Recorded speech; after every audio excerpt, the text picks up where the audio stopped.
Até que nada mais importe, capítulo 6. Fascinados por Deus. O que nos molda não é aquilo a que nós dedicamos mais tempo, e sim o que exerce o maior poder sobre nós. Logo aqui no começo do capítulo, o Luciano vai falar sobre uma pesquisa que é feita a cada 4 anos para ver qual é o livro mais lido da Bíblia. E por 3 anos, por 3 pesquisas consecutivas da data que foi escrito o livro, a Bíblia tinha sido o livro mais lido do mundo, e o país que mais tinha lido a Bíblia tinha sido o Brasil. E o livro mais lido da Bíblia tinha sido Salmos. E a maior parte dos Salmos foi escrita por Davi. E aqui ele começa a chamar a atenção sobre a pessoa de Davi, porque Davi é a única pessoa em toda a Bíblia que o Senhor chamou alguém segundo o seu coração. E não porque Davi era perfeito, porque a Bíblia mostra bem os pecados de Davi com detalhes, mas por conta da inteireza, a motivação do coração de Davi, que era sempre agradar ao Senhor, e a sua paixão incessante pela presença de Deus. Mesmo na antiga aliança, ele já desfrutava de intimidade muito grande com o Senhor. No Salmo 89, versículo 20, diz o seguinte: achei Davi meu servo. E lá em Atos 3:22 diz o seguinte lá: elevou-lhes Davi como rei, ao qual também dando testemunho disse: achei a Davi, filho de Jessé, homem segundo o meu coração. É como se Deus tivesse encontrado em Davi, encontrou em Davi alguém cujo coração era totalmente dele. O foco de Davi em estar perante o Senhor, contemplar a sua beleza e meditar no seu santo templo revela algo especial acerca do que Deus encontrou nele. Essa é a primeira dica bíblica que nos ajuda a entender a verdade por trás do que o Senhor achou em seu servo. O tabernáculo de Davi. Amós 9, versículo 11 e 12. Naquele dia levantarei o tabernáculo caído de Davi, repararei as suas brechas e, levantando-o das ruínas, restaurá-lo-ei, como fora nos dias da antiguidade, para que possuam o restante de Edom e todas as nações que são chamadas pelo meu nome. Diz o Senhor que faz estas coisas. E aqui, Amós era do tempo do rei Uzias. E Uzias talvez seja, depois de Davi, o maior conquistador que Judá já teve. O homem era tido como um herói nacional. Só que aí, quando você vai ver lá no texto, o que o Senhor falou através de Amós, foi que o seguinte: eu vou restaurar lá o templo de Davi. Deus não estava preocupado com a situação econômica do país, não estava procurando a situação geopolítica dele, mas ele queria restaurar um templo que Davi tinha construído para ele. O que o Senhor sentia falta dos dias de Davi na época de Uzias era do tabernáculo, era do templo que Davi tinha construído para ele. Aí você pensa assim: oxe, o templo, o Senhor queria saber do templo? Deus queria de volta uma única coisa dos templos gloriosos de Davi, o tabernáculo que foi levantado naquela ocasião. O curioso é de que todos os edifícios levantados e consagrados para ser a casa de Deus nos tempos bíblicos, o que inclui o tabernáculo de Moisés, o templo de Salomão, a reconstrução do templo nos dias de Esdras e até mesmo o templo de Herodes dos dias de Jesus, o que Davi edificou é o mais simples de todos. Ele não tinha a sobrenatural obra de arte que foi encontrada no de Moisés, não tinha a glória do templo de Salomão, levantado posteriormente, em nada que pudesse se comparar ao templo de Esdras. Não tinha as suntuosas pedras edificações do templo de Herodes, cujas ruínas impressionam até hoje. O tabernáculo de Davi era apenas uma tenda simples, com a arca da aliança no meio. O resto da mobília do tabernáculo de Moisés nem sequer foi levado para o tabernáculo de Davi. Em razão disso, é mais fácil concluir que o Senhor queria o que um dia aconteceu ali do que a tenda em si. A pergunta por hora é: o que Deus queria nesse tabernáculo? E para resumir aqui, na época de Davi colocou os levitas 7 dias por semana, 24 horas por dia, eles iam se revezando, e em todo o tempo era adoração, Eles não paravam, era algo assim, fechado, secreto, reservado para o Senhor. Os levitas não paravam de adorar. O templo era incessantemente 24 horas, dia e noite, noite e dia, o incenso subindo até o Senhor. Davi, ele ansiava tanto, ele prezava tanto pela presença de Deus, que teve um momento, que ele ficou tão em conflito, porque ele falou: eu moro numa casa tão luxuosa, num local tão luxuoso, e a casa do meu Deus é uma casa simples. Aí o Senhor falou através de Natan, que era o profeta na época de Davi, falou com Natan para dizer para Davi: olha, você não se preocupe, porque onde é que eu morei? esse tempo todinho? Eu não moro em lugares feitos por mãos humanas. E pediu para ele descansasse, né? Que já que o Senhor não estava pedindo isso dele, pediria do filho Salomão. Mas Davi, ele tinha esse zelo pela presença do Senhor. Em zelo está sempre ter esse local reservado da adoração, da oração, enfim. O que Deus está procurando? Cristo afirmou que Deus o Pai procura os verdadeiros adoradores e não a verdadeira adoração. Assim como se tratando do assunto das ofertas, também teremos que ressaltar o interesse de Deus no ofertante e não na oferta.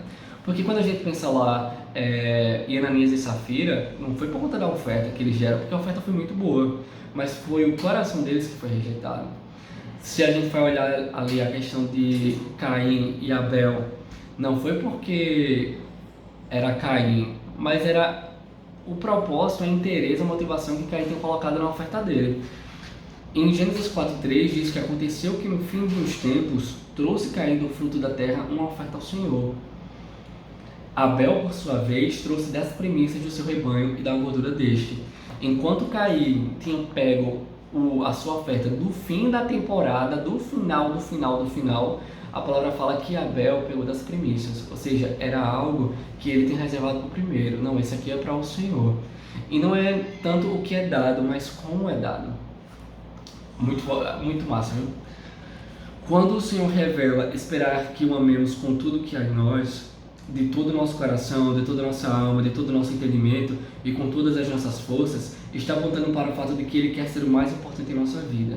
Não porque Deus precise disso, mas porque, se não dermos a Ele esse lugar, jamais nos doaremos a esse relacionamento como deveríamos.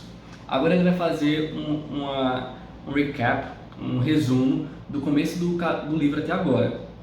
Pois bem, permita-me recapitular o que aprendemos até agora e compor melhor o quadro maior. Já vimos que o homem foi criado para buscar a Deus e que a busca eficaz que de fato nos leva a encontrar o Senhor está relacionado à intensidade, a buscar a Deus de todo o coração. Também procuramos entender aquela uma coisa que realmente importa, da qual Cristo falou a Marta, irmã de Maria, e Lázaro. E que Paulo falou de ser o momento em que Jesus se torna tão importante que nada mais importa. Razão pela qual não podemos nos distrair e tampouco nos embriagar. Depois percorremos a palavra de Deus, constatando a lei da reciprocidade. Ela nos permite entender que a única razão pela qual temos de buscá-lo intensamente é porque essa atitude é que nos levará à mutualidade divina, à aproximação do Senhor em nossa direção. Deus espera que o nosso anseio por eles também seja intenso. E uma das coisas que podem nos ajudar nessa jornada de entrega é a descoberta de quem Ele é. Trata-se da fascinação gerada pela revelação da pessoa de Deus. Aí ele vai falar aqui sobre como os 24 anciãos eles estão dentro do trono, declarando santo, santo. E já no Antigo Testamento, no livro de Isaías, ele, no ano da morte de Uzias, viu Isaías a glória do Senhor. Ele contemplou lá os serafins que tinham 6 asas, parece. E eles estavam ali o tempo todo rendendo graças, rendendo honra ao Senhor. Aí ele fala, se fosse a gente, né, a gente já cansava há bastante tempo. Ele fala que desde a primeira vez que foi falado isso na Bíblia, que foi 700 anos depois de Cristo, e depois que foi citada a segunda vez, que é no livro de Apocalipse, sobre os 24 anciãos que se prostram, já dá aí 800 anos, basicamente. Em 800 anos essa galera dentro do Senhor, declarando que Ele é santo, pegando suas coroas e colocando aos pés do Cordeiro e falando, digno és de receber honra, glória e poder, e por aí vai, a gente já teria cansado. Só que aqui ele fala algo mais do que isso, não é somente aquela coisa santo, santo, santo, santo. Eles contemplam, é a questão de contemplar, da adoração, é do fascínio que eles têm na pessoa do Senhor. Ele vai falar aqui um pouco mais pra frente sobre isso aqui. Cultivando comunhão e intimidade. É fácil entender porque Deus não quer a adoração nem a oferta e porque Ele quer o adorador e o ofertante. Por quê? Porque é possível ter adoração sem ter o coração adorador. O coração de Davi era continuamente atraído à pessoa de Deus, ao relacionamento pessoal e à busca pela intimidade com o Criador. O templo que Salomão veio a edificar era magnífico, mas lá na frente, gerações depois do que o Senhor tinha saudade. Do que ele sentia falta? Não era do glorioso e magnificente templo de Salomão. Era do tabernáculo de Davi. Por quê? Porque assim como Deus não quer a adoração e sim o adorador, Assim como ele não quer a oferta e sim um ofertante. Assim também ele nunca quis a casa que lhe construíram, e sim o que seria oferecido lá. O tabernáculo de Moisés era uma obra-prima que nenhum homem poderia produzir. Os artesãos precisaram ser cheios do Espírito de Deus, divinamente capacitados para realizar a obra que realizaram.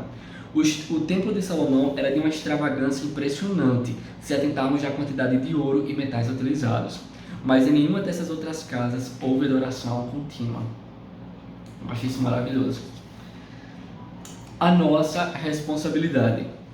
Voltemos ao texto bíblico que expressa muito do coração do cantor de Israel. Uma coisa peço ao Senhor e a buscarei, que eu possa morar na casa do Senhor todos os dias da minha vida, para contemplar a beleza do Senhor e meditar no seu santo templo. Prioridade. Ele fala aqui, ó. Agora pense comigo, você pode ter quase tudo o que quiser, mas resolve pedir uma coisa só. Essa coisa precisaria ser bem importante para escolhê-la em detrimento das demais, não é verdade? Quando Davi fala dessa uma coisa, quando Jesus fala a Marcos sobre essa uma coisa, e quando Paulo fala que tudo era lucro, se tornou em perda diante dessa uma coisa, estão todos falando de uma coisa só. É quando Deus se torna tão importante que o resto perde a sua importância. E Davi, podia pedir tanta coisa, queria tanta coisa, e ele falou, uma coisa, eu peço ao Senhor. E eu não somente a peço, mas eu busco. Não é o que eu falo, Senhor, me dá isso, não. Além de pedir, eu busco, eu coloco meu empenho nisso aí. Lembre-se de que o Senhor não desejava apenas que nós o busquemos. Lembre de que o Senhor não deseja apenas que nós o busquemos. Ele deseja que nós queiramos buscá-lo. Jesus nos mandou entrar no quarto e fechar a porta para falar com o Pai em secreto. Se não fizermos isso, a intimidade não vai acontecer. E a intimidade envolve o conhecimento profundo de quem Ele é. E aqui ele fala, no final desse capítulo, sobre a importância de nós enxergarmos Deus como Ele é, de nós termos esse fascínio sobre a pessoa que Ele é. Porque quando os nossos olhos se enchem da beleza, da sua pureza, da sua integridade, do seu caráter, isso enche dentro de nós, isso vai ter que sair para algum canto. E como é importante a gente dedicar esse momento aí, a gente se render e a gente realmente dobrar a nossa carne e buscar o Senhor. Até que nada mais importa. Valeu, Evangelho!